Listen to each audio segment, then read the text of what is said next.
Testing 1 2. Testing 1 2. Audio test. Testing 1 2 3 4 5 6 7 8 9 10. This is the audio testing. Testing 1 2 3 4 5 6 7 8 9 10. Testing audio. Testing audio. Testing audio. 1 2 3 4 5 6 7 8 9 10. This is the audio test for everyone. Make sure you can hear me good. Testing 1 2 3. Testing 1 2 3. Testing audio. Testing audio. 1 2 3. Testing audio. Testing audio. Testing audio. 1 2 3 4 5 6 7 8 9 10.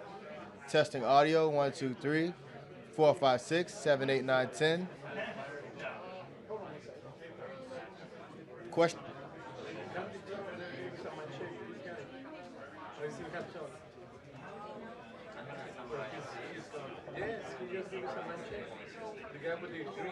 Hey, tell him to sign it straight. Tell him to fix that time. The sign is straight. You guys should be open. Should I ask you one more mic check? Do me a favor, can we have one more mic check? We have some minor positions. Thank you, but thank you. It's gonna be audio testing. 1 2 3. Testing. Testing. Testing. Testing. 1 2 3. Testing audio. Testing audio. Testing audio. Keep it up. Keep it up. Testing audio. Testing audio. Testing audio. Testing audio. 1 2 3 for press. Testing audio for press. Give me a thumbs up when everybody's good. Testing audio. Let me see the thumbs up. Thumbs up. Any thumbs up? 1 2 3 4 5 6 7 8 9 10. Testing audio. 1 2 3 4 5 6 7 8 9 10. Audio test. No problem. Cool. No problem.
This is your direct number market? No, but I don't have the, I have the, I will just listen to your message. So 1-1. Yeah. Perfect. Thank you so much. Yeah.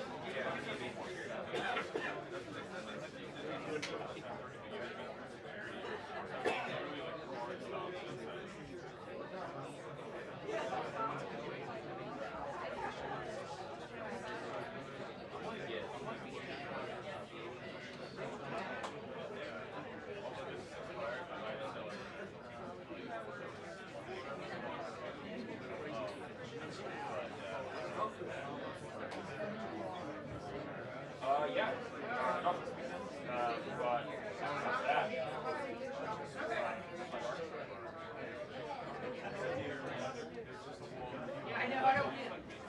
Okay. Yeah, let me know. Well,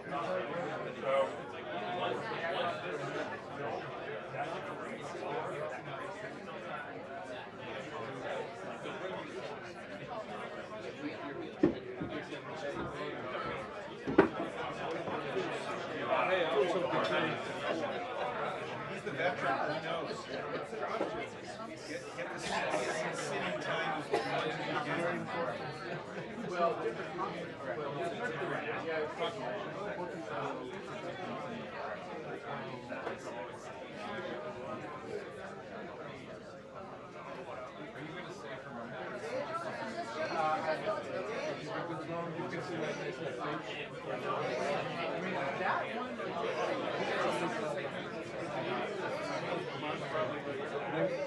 don't forget out this.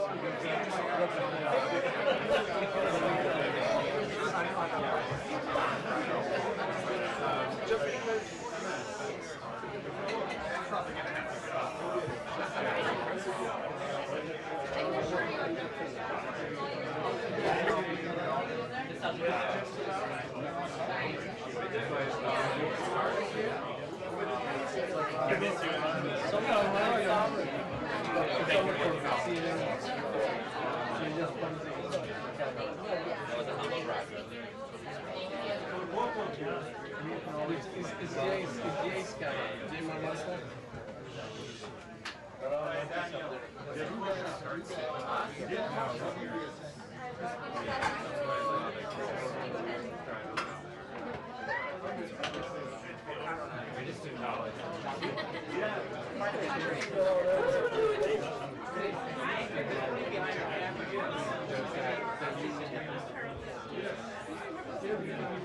Dejo la clave por ahí. ¿La voy a dejar ahí? ¿Sabes qué? Ponla abajo del asiento. Sí. Ahí.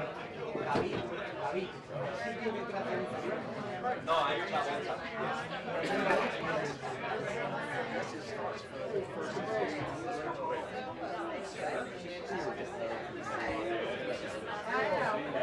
Joyous. I made some really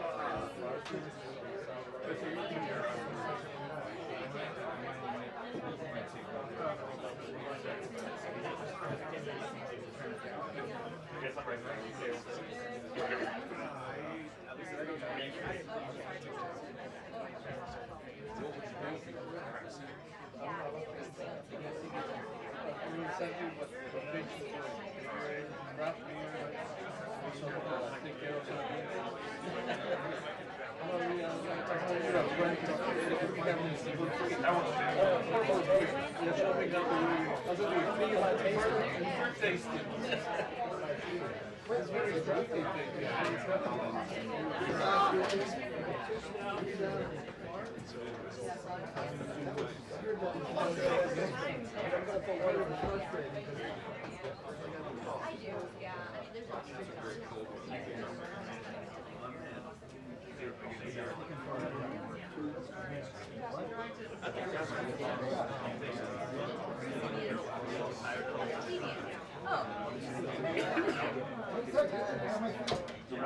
Well, we don't stand behind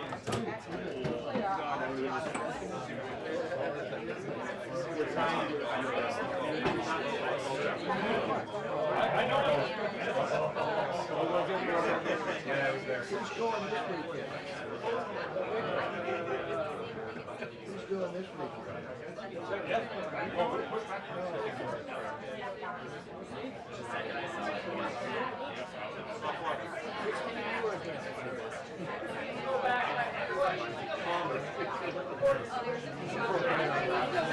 He's already working on me.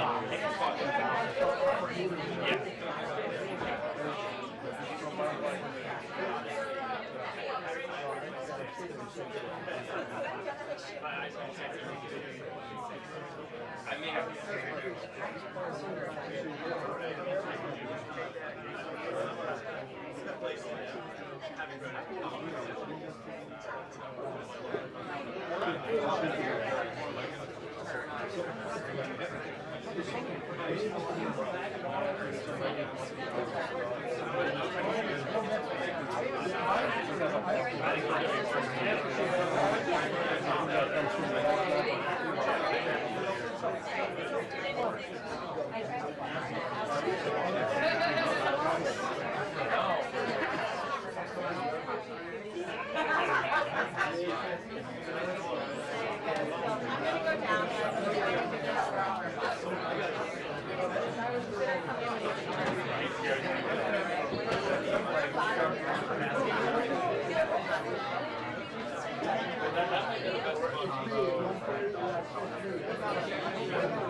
All right, Miss Nancy Curtis is in the house.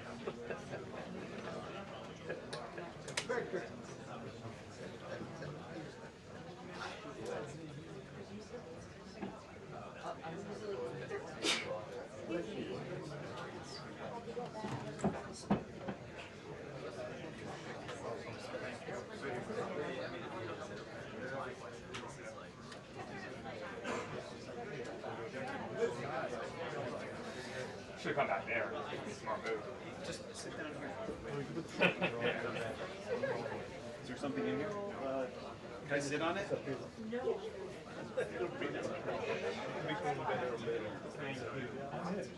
I don't see.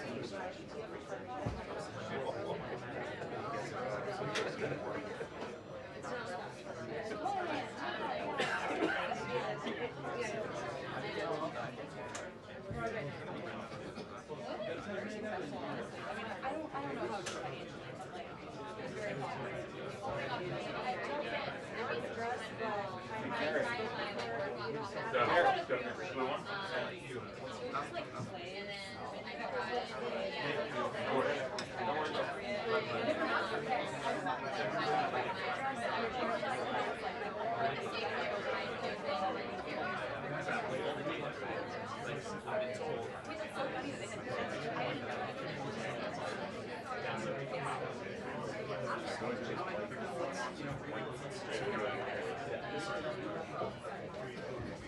I don't know how like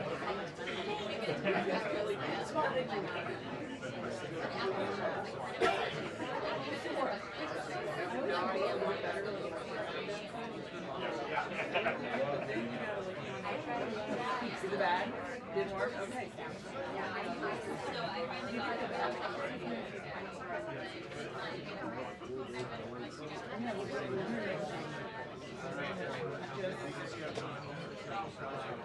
People want to shine.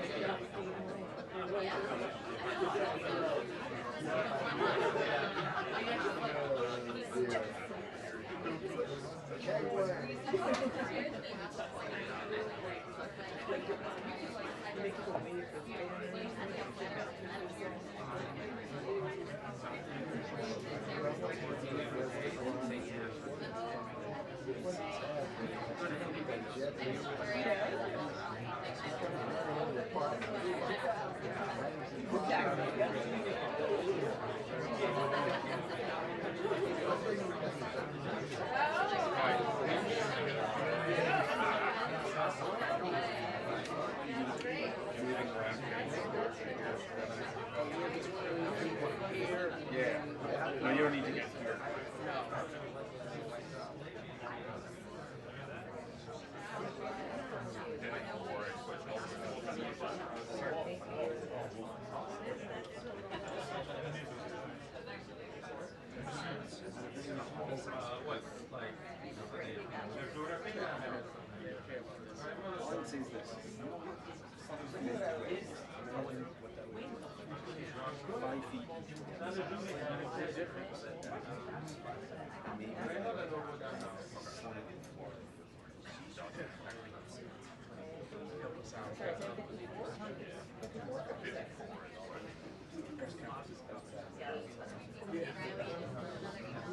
Out in the rain.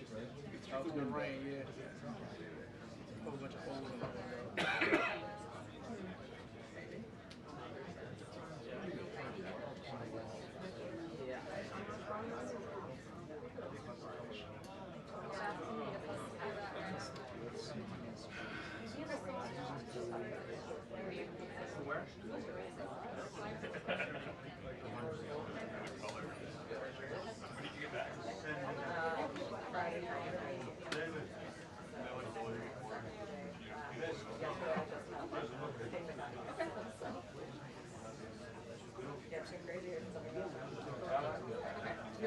Amazing. You were having more fun.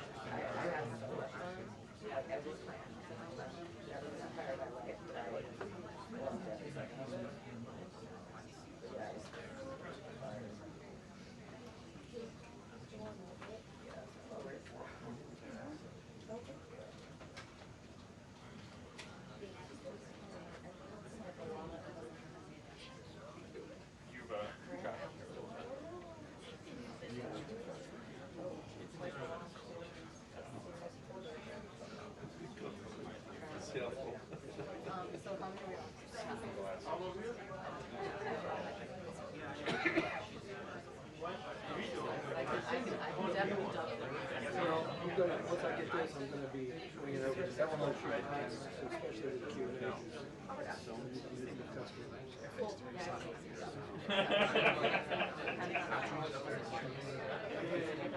yeah, of course.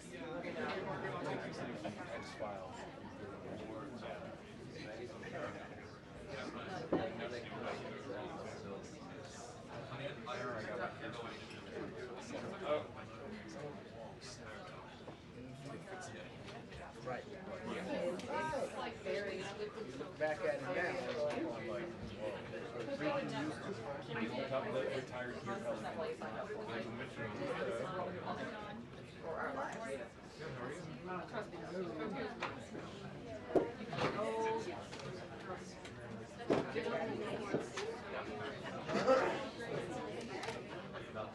Wearing this a while. I think I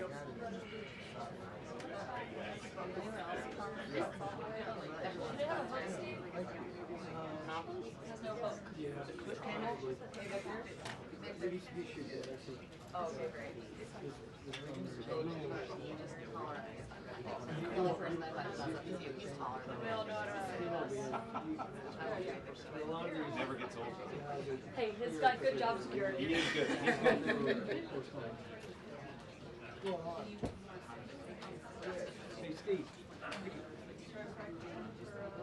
Yeah, because I don't know if I can get a shot. Under Q&A, but I'll try. Yeah, okay. It's so packed, like they need, this room needs to be bigger. Hopefully I can. She's going to get it. Yeah, you guys just like, I'll keep an eye on you if I'm an issue at all, so. But hopefully I can sit and be fine once I do something.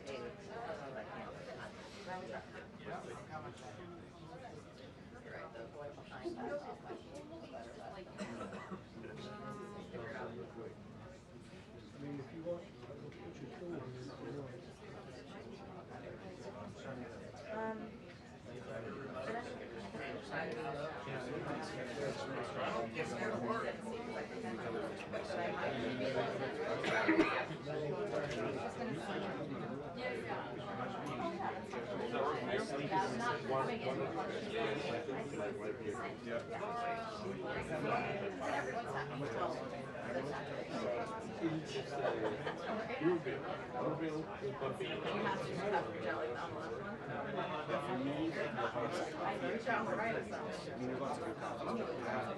Somehow the Italians have something that other people cannot replicate. Yeah, put that in the frame. So many pictures. You can get, like, if you buy one pack at Giant, you can get 13, 50 pounds. You can get 650 pack if you buy like a box of 20. Oh, no, they're really cheap. Yeah, it's like, because it's a market.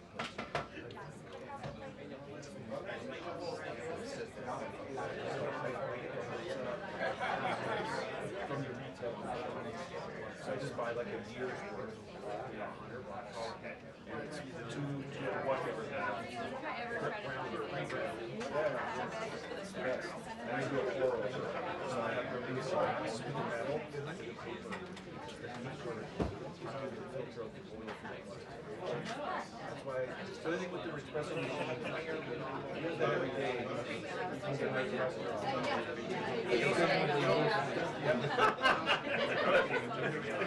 Café, like, like, couple of times. Like the sugar, put too sugar. I do that stuff. My right?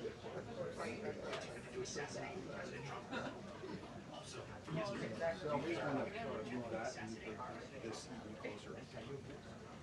It'll give us a little more room to hold it, so just take that. And I'll grab a little more.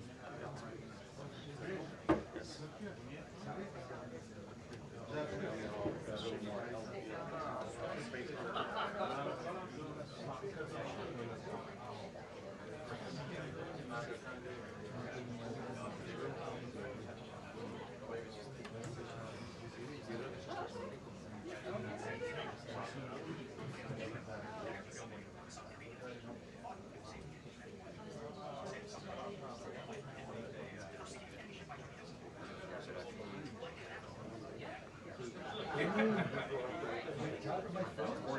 My parents were born in Italy, so my whole street was you know how it is.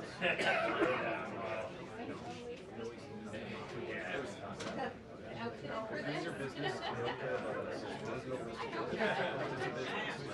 It's the government, people,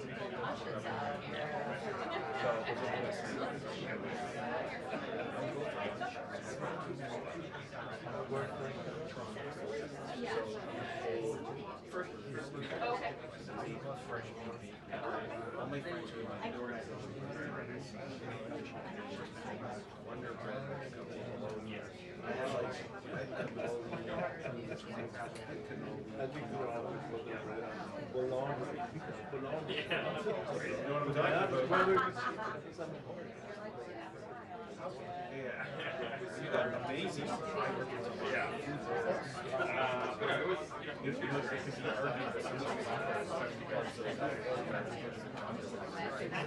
I worked in Chihuahua for a while.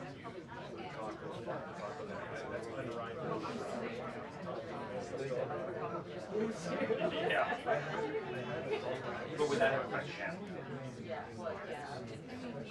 It's like the biggest hamburger ever. The egg, but the beef.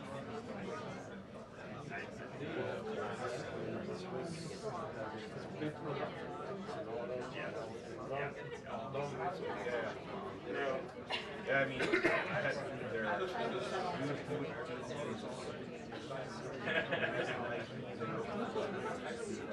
Well, good luck to that. Good. Oh, yeah. There, if you get a stack of turkeys and a thing of meat and cheese and peppers, you make it many one price.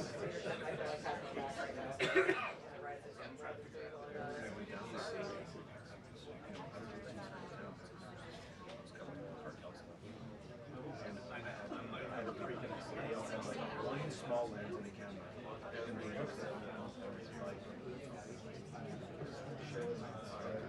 So,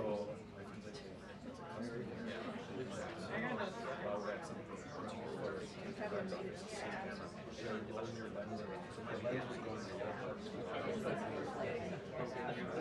was like a community coverage.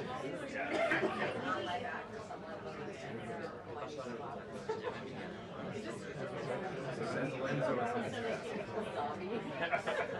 I like San Diego.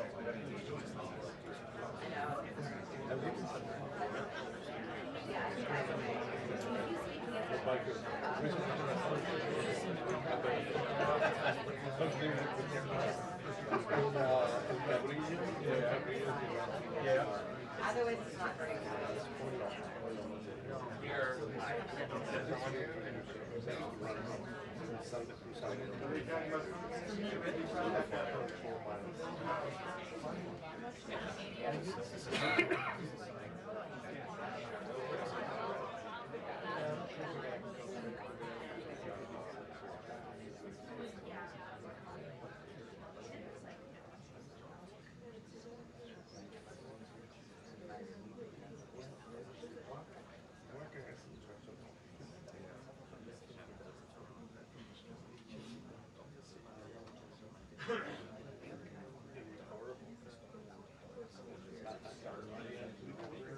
Well, you never use it again, right?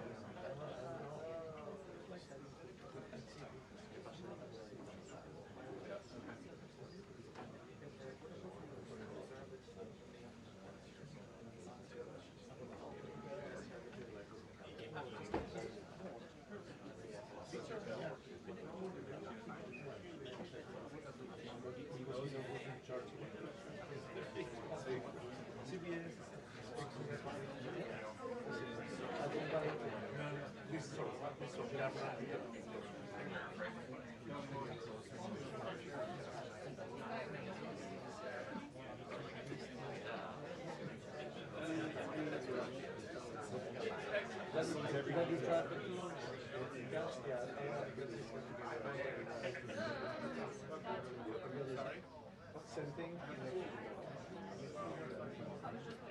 They take me back again. I was there for a meal. Like, okay, we'll come back. 5 a.m. start. Yeah. It doesn't have that anymore. I don't know if anybody is a people on the ladder. They don't have that. I've never seen that.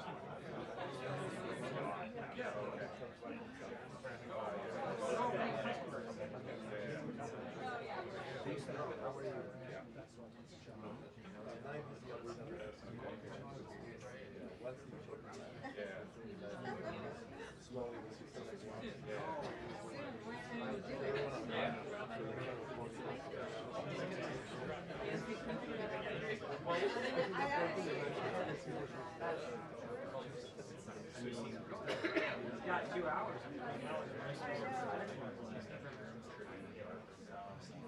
Well, so this is weird. John, great face. I'm ready to go. Now, this thing must be perfect.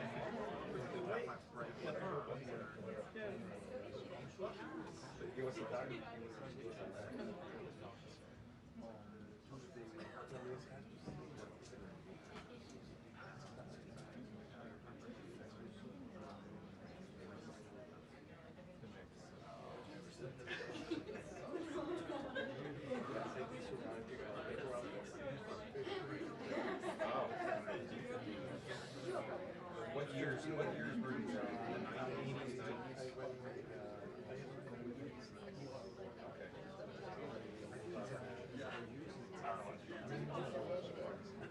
It's okay.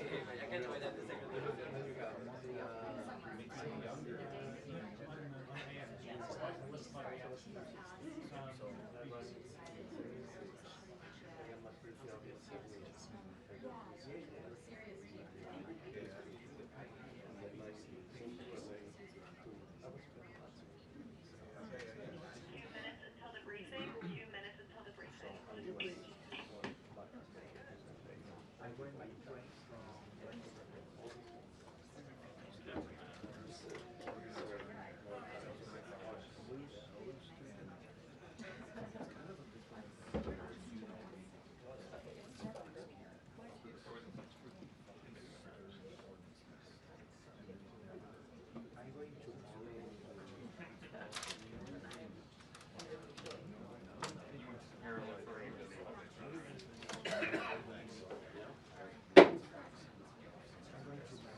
Good afternoon, everyone.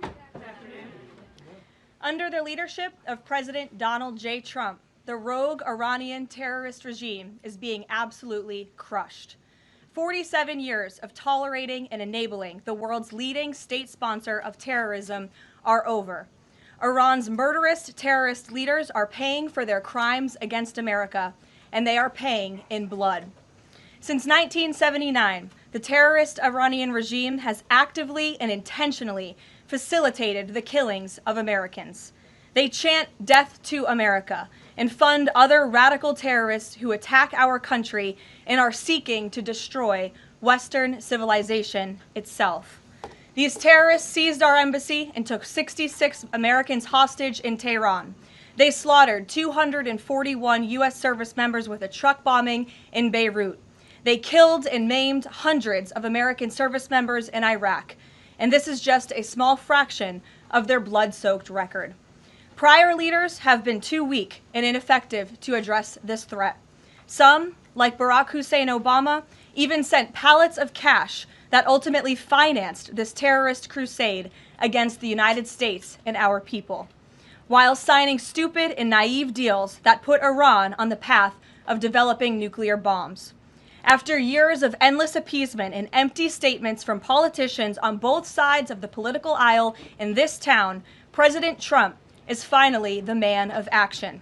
President Trump is holding these monsters accountable and permanently extinguishing their nuclear ambitions.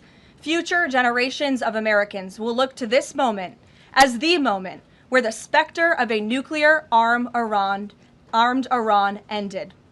At the beginning of Operation Epic Fury, launched last weekend, President Trump laid out clear objectives to the American people on what the U.S. military seeks to accomplish through these major combat operations. Number 1, destroy the regime's deadly ballistic missiles and completely raze their missile industry to the ground. Number 2, annihilate the Iranian regime's navy. And so far, we have destroyed more than 20 Iranian ships, including their top submarine last night, using a torpedo for the first time since World War II. There is not a single Iranian ship underway in the Arabian Gulf, Strait of Hormuz, or the Gulf of Oman. Number 3, Operation Epic Fury will ensure the regime's terrorist proxies in the region can no longer destabilize the region or the free world and attack our armed forces. And thus far, Iran's proxies are hardly putting up a fight. Number 4, this mission will guarantee that Iran can never obtain a nuclear weapon. It's safe to say that thus far, Operation Epic Fury has been a resounding success. American forces have struck more than 2,000 targets, destroying hundreds and hundreds of ballistic missiles, launchers, and drones. As the Department of War said this morning, we expect to have complete and total dominance over Iranian airspace in the coming hours, clearing the skies for our brave warriors to continue achieving these noble and long sought-after objectives. There's been a lot of misreporting and intellectual dishonesty from the American media on why President Trump decided to launch this operation. So let me remind you, Operation Midnight Hammer, which took place last June, obliterated Iran's 3 major nuclear sites. Yet the terrorist Iranian regime has remained fully committed to rebuilding its nuclear program. How do we know this? Because Iran has pursued this path of war and violence despite President Trump dispatching 2 of his top and most trusted negotiators to engage in exhaustive and good faith negotiations to try and reach a deal. And the world knows this president's preference is always peace and diplomacy first. Look no further than the 8 additional global conflicts he has ended in the past year as proof. Unfortunately, the terrorist Iranian regime refused to negotiate in good faith. They chose this path of violence and destruction, and they are reaping the consequences of their horrible decision. The regime did what they always have done. They lied, they delayed, they tried to string the United States of America along. They wanted to buy themselves time to continue building ballistic missiles and other deadly weaponry that could harm our U.S. personnel and troops in the region, and to continue aggressively pursuing their unacceptable nuclear ambitions. U.S. negotiators offered to lift crippling sanctions on Iran and even provide nuclear fuel to Iran at no cost to support a civil nuclear power program. They additionally had the opportunity to accept U.S. support as an investor in potential projects to develop peaceful nuclear energy together under a mutually agreed upon framework. Yet in response, Iran would have to forfeit their enrichment capacity once and for all.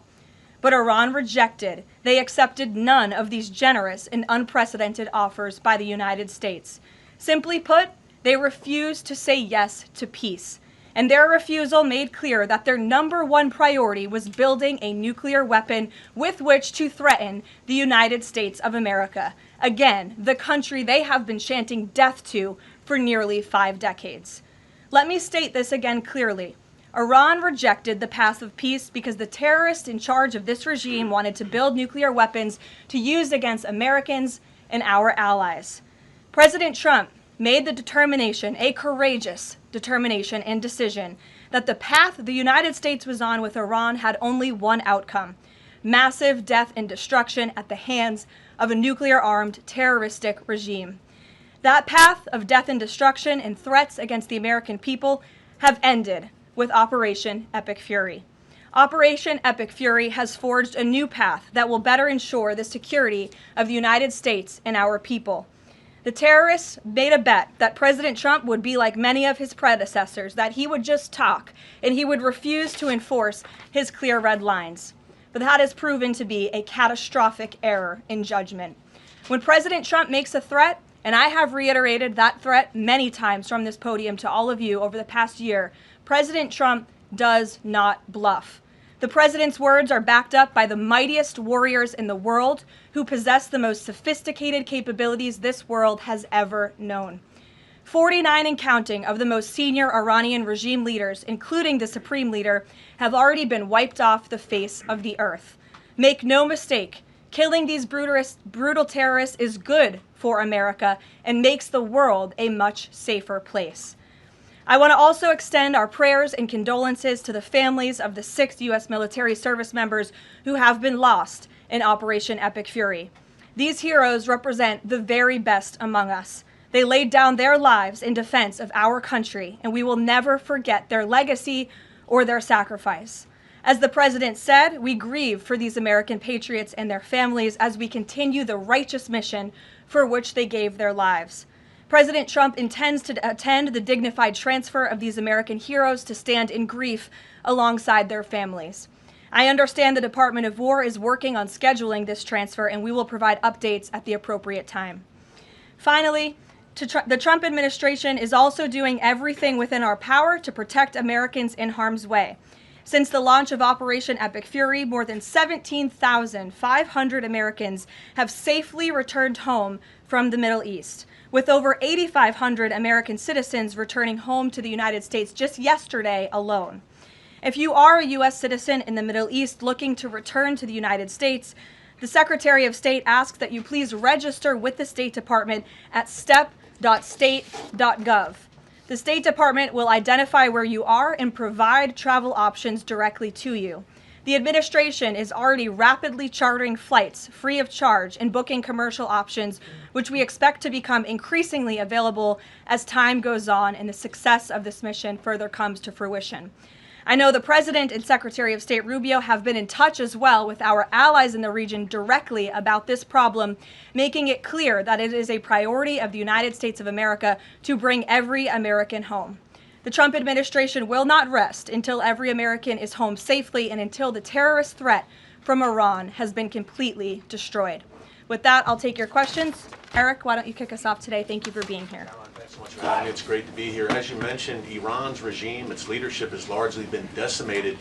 Do we have a sense right now of who is actually calling the shots in Iran? And we're also hearing reports that the Supreme Leader's son may be named his successor. Do you have any more information about that? I just had a quick follow-up as well. Sure. We've seen those reports as well, of course, and this is something that our intelligence agencies are closely monitoring and looking at. The truth is, we'll have to wait and see. The president has said repeatedly that the objectives of Operation Epic Fury are the 4 military objectives that I laid out for you previously: to destroy Iran's navy, to destroy their ballistic missile capacity, to ensure their proxies in the region can no longer harm Americans, and to also ensure that they can never obtain a nuclear weapon. As for what comes next for Iran, the president has said, of course, it's a good thing for the United States to want freedom for the Iranian people, and ultimately we hope that freedom rests in their hands. Caroline, we see the Arab and Muslim nations coming under fire as well. President Trump's vision for the region has been to bring the Arab and Muslim nations to the table together, Abraham Accords, obviously, with Israel.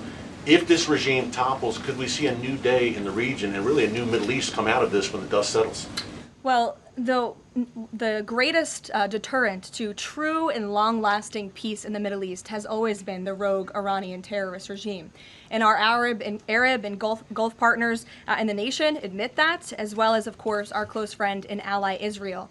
We have seen all of the Arab partners in the region come together during this time on the phone with President Trump, many of them commending him for this bold and brave action to protect American troops and our bases in the region that are housed in many of these Arab and Gulf states. And I know that many of these regional partners are contributing their air defense capabilities as well: Jordan, Bahrain, Saudi Arabia, the UAE, Qatar, Kuwait, and the president continues to be engaged with all of them. Welcome. Garrett. Also have two, if you'll humor me. Axios, I think, was the first to report this morning this phone call between the president and Prime Minister Netanyahu, saying that Netanyahu had given the U.S. this information about where the Ayatollah would be and that he'd be with his deputies on Saturday. How important was that information in the president making the decision to strike where and when he did? I think it was important with respect to the timeline, but I think the president, prior to that phone call, had a good feeling that the Iranian regime was going to strike the United States assets and our personnel in the region. And the president was faced with a choice. Does the United States of America use our military and our capabilities to strike first, to take out this threat that has been threatening our country and our people for 47 years, or is he going to, as commander-in-chief, sit back and watch as the rogue Iranian regime attacks our people in the region?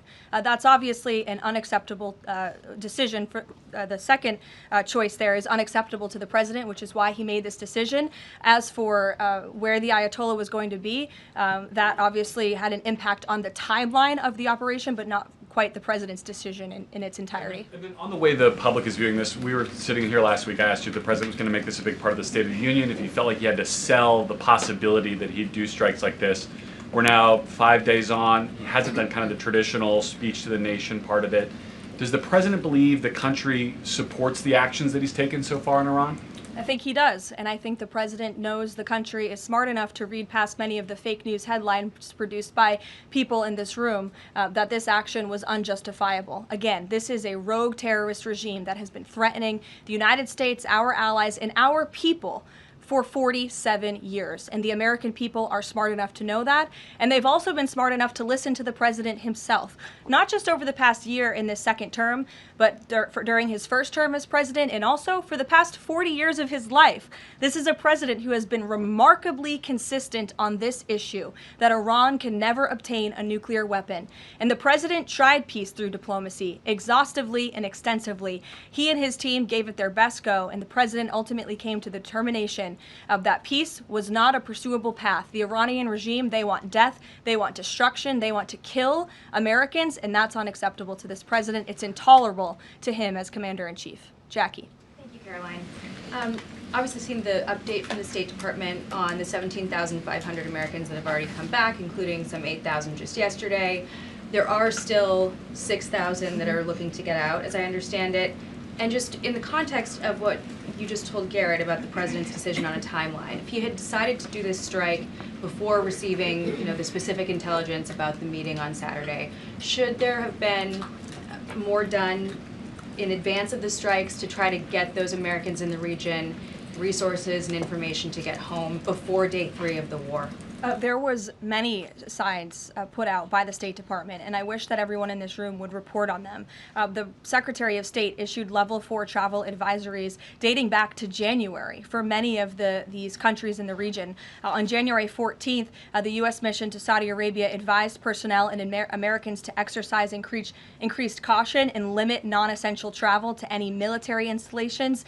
On February 11th, the U.S. Department of State Consular Affairs shared a list of countries with level 4 do not travel advisories. You can't be much more clear than that. Do not travel to these following countries. On February 23rd, the U.S. Embassy in Lebanon ordered non-emergency government personnel and family members to leave Lebanon due to safety risks, and we helped them do that. On March 2nd, the State Department urged U.S. citizens to depart Lebanon immediately.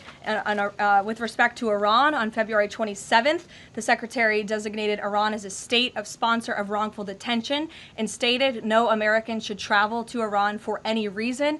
And again, on February 27th, the U.S. ambassador to Israel warned Americans to leave Iran, and they provided travel advisory alerts through the U.S. Embassy in Jerusalem. So the State Department was all hands on deck on advising extreme caution and do not travel alerts to Americans in the region. With respect to the Americans who are still in the region now, again, the State Department is asking that they register at the website so they can directly identify you, and we are actively and rapidly working to charter flights. There is some commercial flights that are taking off intermittently from these countries, and we plan to get Americans on board as quickly as possible, again, free of charge to them. And we have some additional measures that I think will be announced in the coming days. Again, I can also reiterate from the president's perspective, this is something he's brought up directly with our allies and partners in the region, that we expect their help in getting Americans home, and we will do that, and we will not rest until every single American is returned home safely. Thank you. And then one follow-up just on how people might be experiencing this at home. With respect to the economy and the cost of oil spiking, is there a need to start those Navy escorts in the Strait of Hormuz now to sort of blunt the impact to people? And also, because Spain is a member of the EU, does that at all put a wrinkle in the president's plan for a trade embargo with them? With respect to Spain, I think they heard the president's message yesterday loud and clear. And it's my understanding over the past several hours they've agreed to cooperate with the U.S. military. And so I know that the U.S. military is coordinating with their counterparts in Spain. But the president expects all of our European allies, of course, to cooperate in this long sought after mission, not just for the United States, but also for Europe, to crush the rogue Iranian regime that, again, not only threatens America, but also threatens our European allies as well. With respect to oil prices and the economy here at home, of course, this is something that Secretary Bessent, Secretary Wright, the National Economic Council of Energy, that is led by Secretary Burgum, has been long working on and well in advance. Yesterday, President Trump announced the U.S. Development Finance Corporation will provide political risk insurance at a very reasonable price for crude carriers and cargo ships operating in and around the Gulf. And as you pointed out, Jackie, the president said if necessary and when appropriate, the U.S. Navy will begin escorting tankers through the Strait of Hormuz. I think it speaks to why this action was so necessary, that ultimately the energy industry is going to benefit from the president's actions with respect to Iran, because Iran will no longer be controlling the Strait of Hormuz and restricting the free flow of energy, which, as you all know, controls 20% of the world's global oil supply. Sure. Thanks, Caroline. The president said yesterday there wasn't time to make evacuation plans because this all happened so quickly.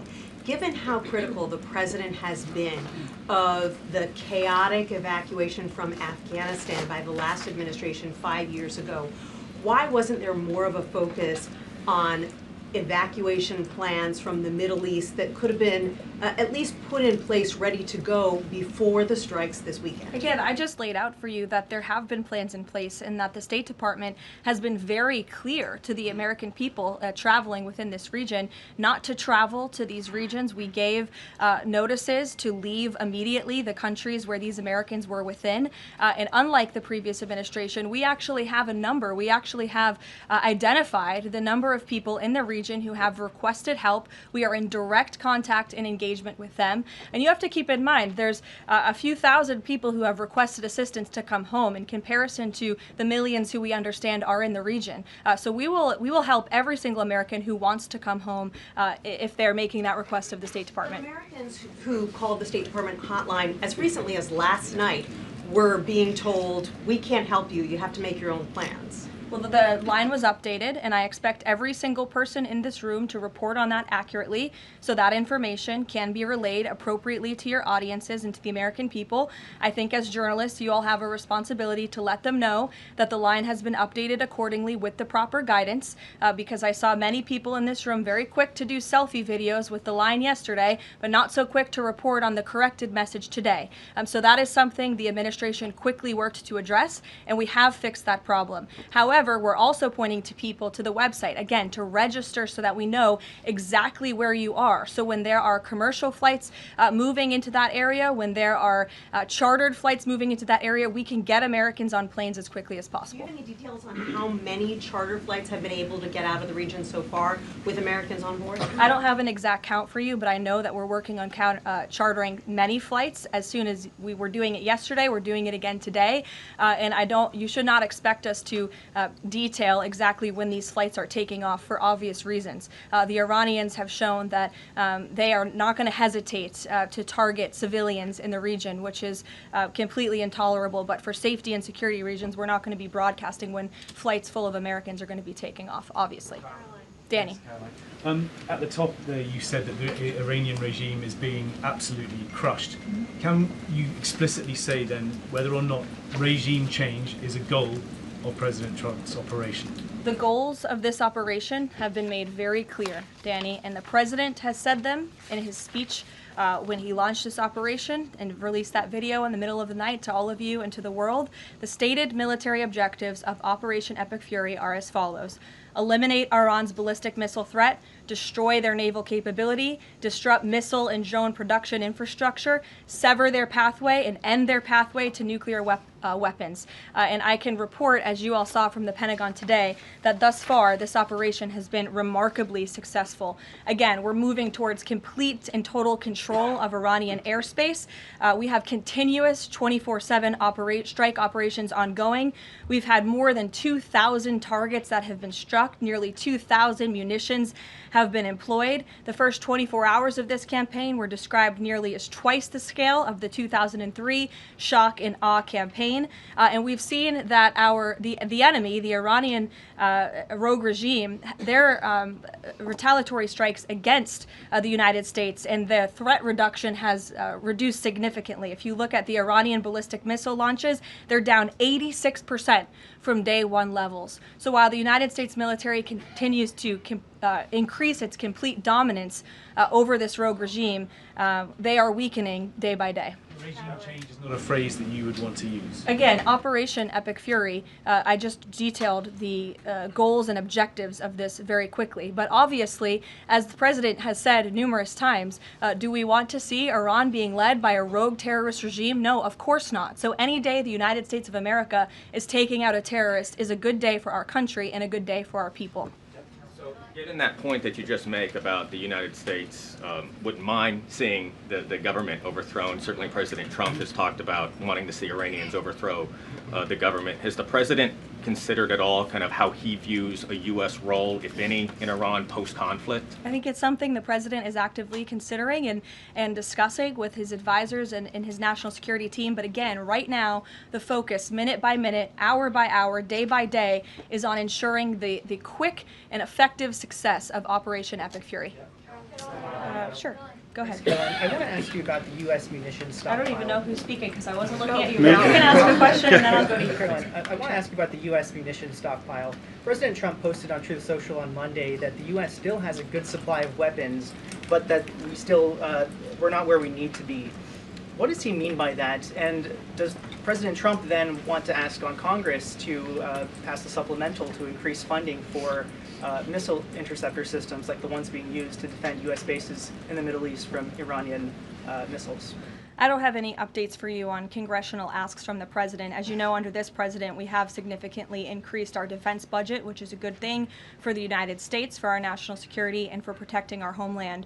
With respect to munitions, ammunition, weapon stockpiles, the United States of America has more than enough capability to not only successfully execute Operation Epic Fury, but to go much further. And we have weapon stockpiles in places that many people in this world don't even know about. However, the president in that post was pointing out that unfortunately we had a very stupid and incompetent leader in this White House for 4 years who gave away many of our best weapons for nothing, for free, to another country very far away by the name of Ukraine. So the president was pointing out how that was an unwise decision, but nevertheless, don't doubt the strength and the might of the American military.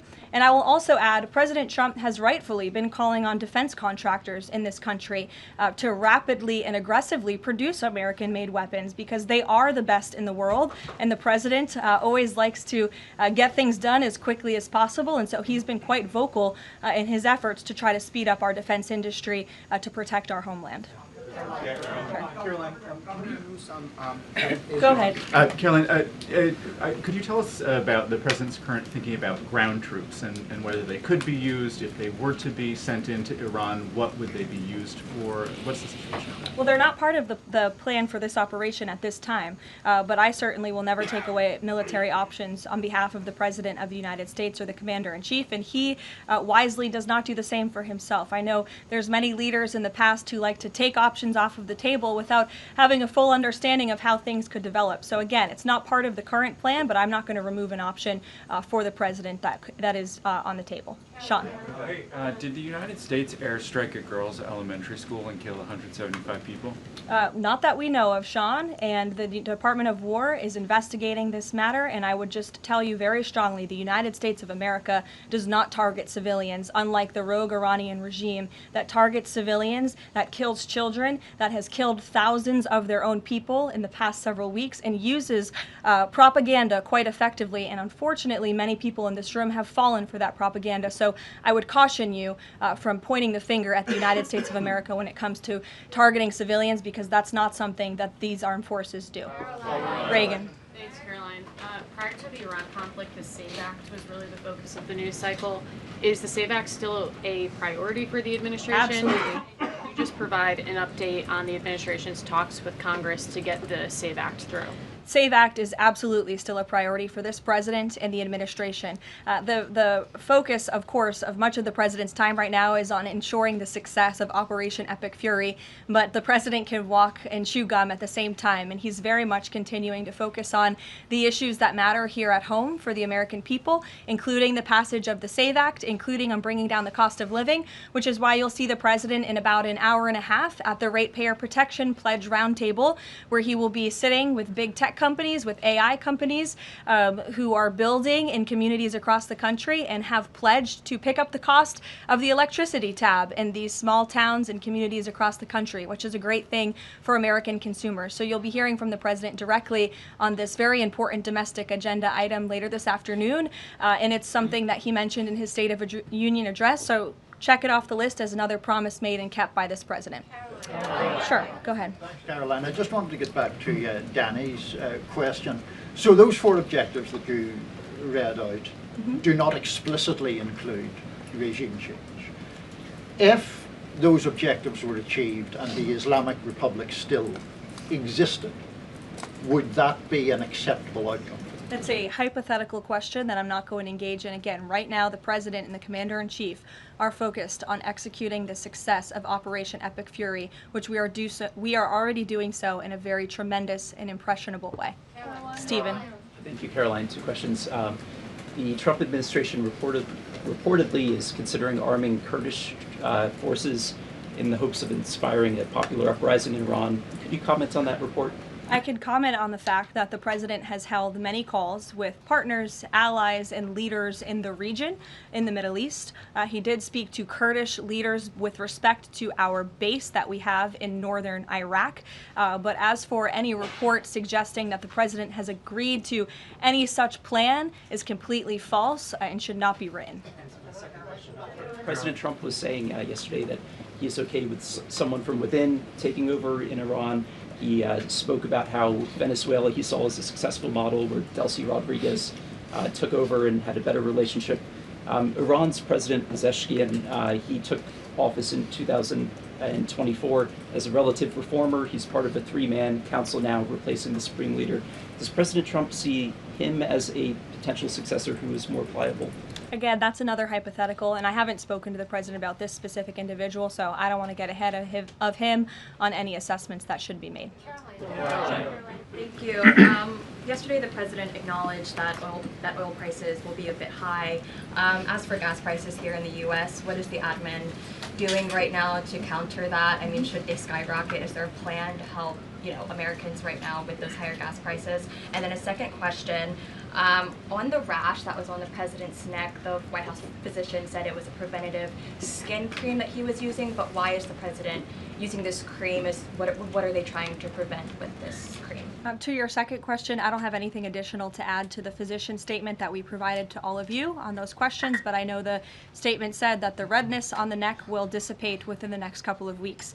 To your first question about oil prices, thank God we have a president who has exuded American energy dominance over the past year, an administration that is wholeheartedly focused on keeping prices stable as best as we can. Of course, this operation is temporary to protect the homeland, but crude oil prices did fall yesterday. They remain stable today after the president announced steps to ensure the stability in global energy markets. Again, those include the DEC offering reasonably priced political risk insurance and the potential for the U.S. Navy to provide protection for the flow of energy through the Strait of Hormuz. It is the president's belief and his economic team's belief that the economy continues to be very strong. It's robust and will be able to weather any of the temporary impacts of Operation Epic Fury. John. Thanks a lot, Caroline.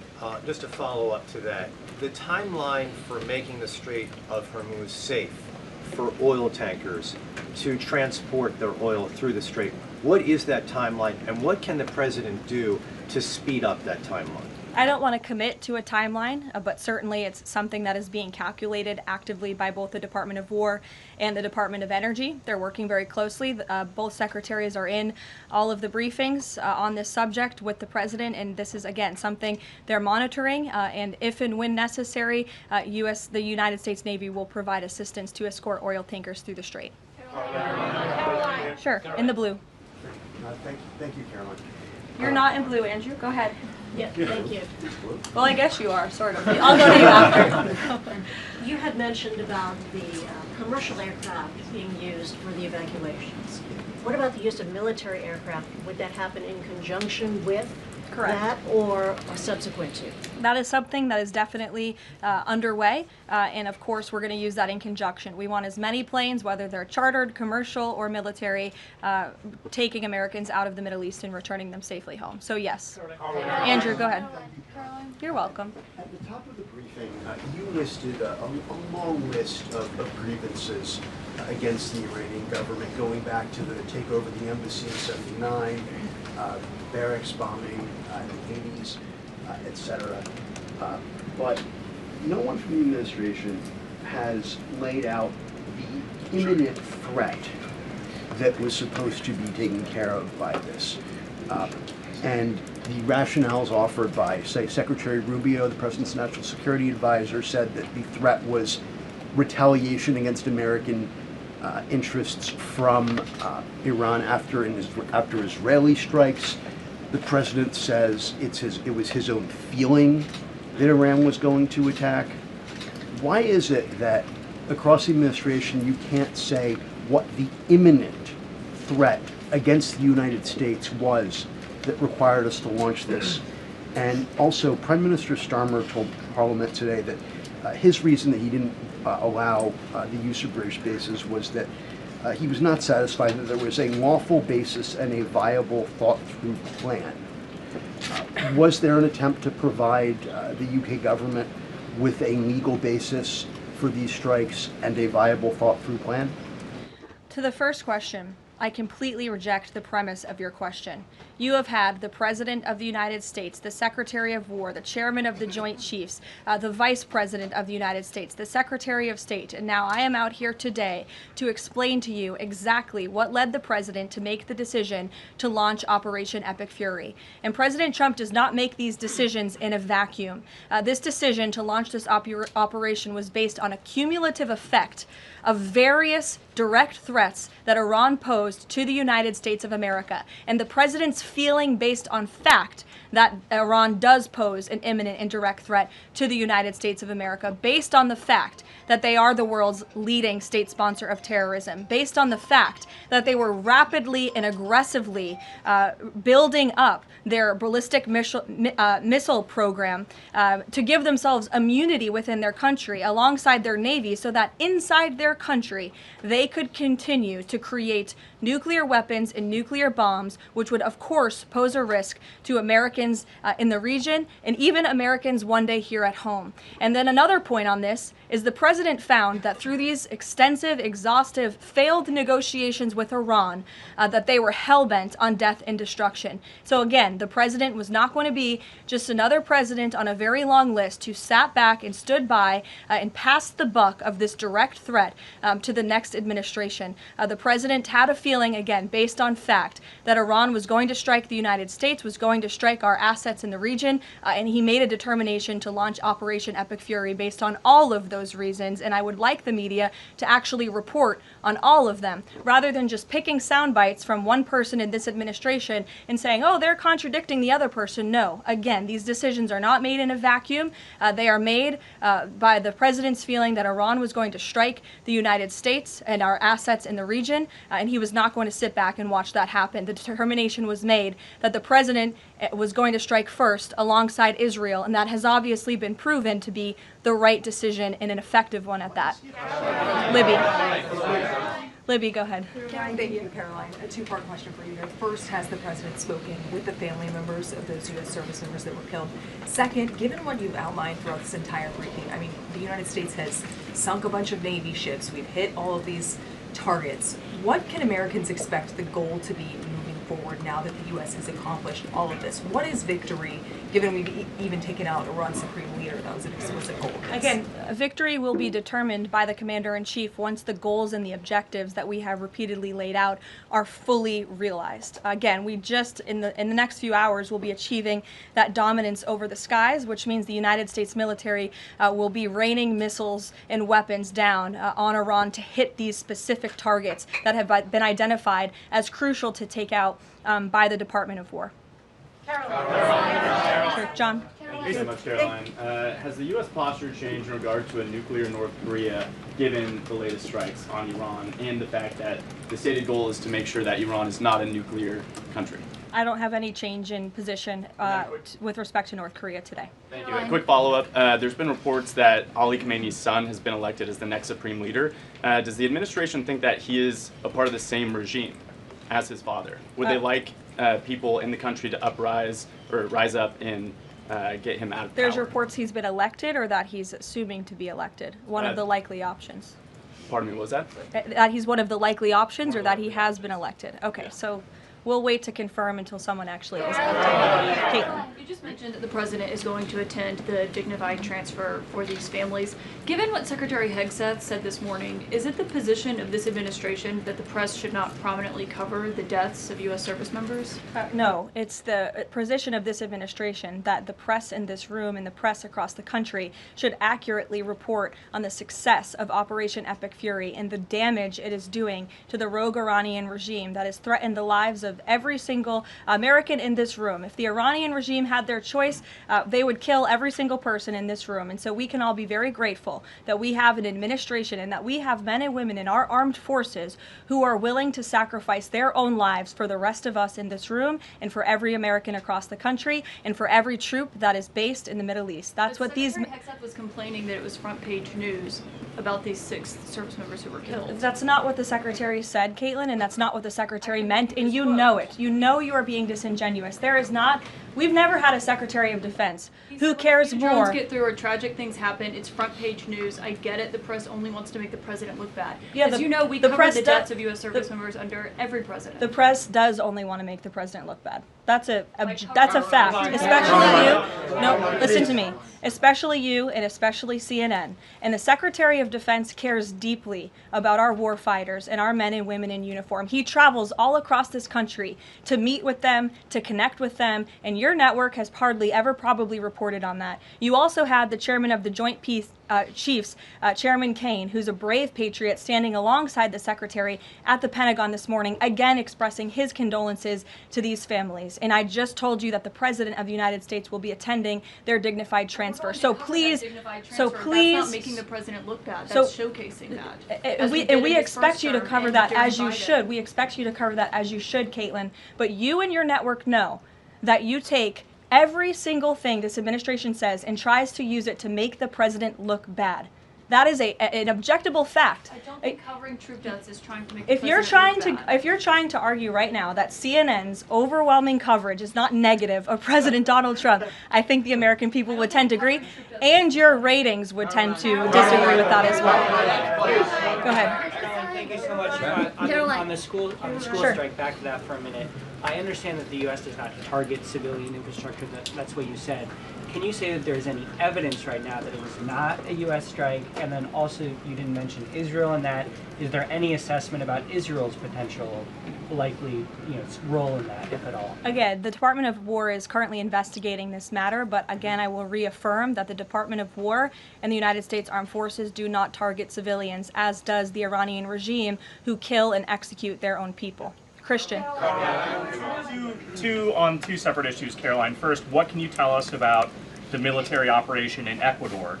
And then secondly, is the president considering invoking the Defense Production Act to boost munition stockpiles while we are in this conflict? It's not something I've heard the president consider, but as you know, the president has been in pretty direct correspondence and public correspondence with defense contractors, asking them to aggressively speed up their manufacturing of American-made weapons, which again are the best in the world. With respect to Ecuador, I would point you back to the statement released by the U.S. Southern Command. On March 3rd, Ecuadorian and U.S. military forces launched operations against designated terrorist organizations.